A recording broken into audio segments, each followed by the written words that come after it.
তুমি অনেক দেরিতে হলেও বুঝবে আমি হারিয়ে যাওয়া মানে শুধু একজন মানুষকে হারানো নয়, তুমি হারিয়েছো সেই হৃদয়টাকে, যে নিঃস্বার্থভাবে তোমার পাশে ছিল, যে চোখে শুধু তোমাকেই দেখতো, যে মন তোমার প্রতিটা না বলা কথাও বোঝার চেষ্টা করত। একদিন হঠাৎ খুব মনে পড়বে আমাদের সেই সব দিন, যখন আমি ছিলাম। তখন হয়তো তোমার বুকের ভেতরে এক অদ্ভুত শূন্যতা বাজবে, কিন্তু আমি তখন থাকবো না। আমি চলে যাওয়ার পর তুমি ঠিকই টের পাবে এই স্বার্থপর দুনিয়ায় নিখুঁত ভালোবাসা আসলে কতটা দুর্লভ। ভালোবাসার অভাবে, অনুভবের দারিদ্র্যে তুমি ধীরে ধীরে পুড়ে যাবে। আমি যখন তোমার চারপাশে ছিলাম, তুমি বুঝে ওঠোনি আমার গুরুত্ব।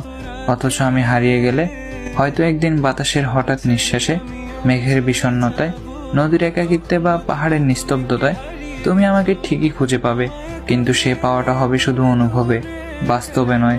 তখন হয়তো মনে হবে, ইস, যদি আর একবার সময়কে পেছনে নেওয়া যেত। কিন্তু সময় তো আর কারোর জন্য থেমে থাকে না। মানুষ যখন চুপচাপ সরে যায়, তখন সে আর আগের মতো ফেরে না। তুমি বুঝবে ঠিকই, খুঁজবেও ঠিকই, কিন্তু আমি আর ফিরবো না।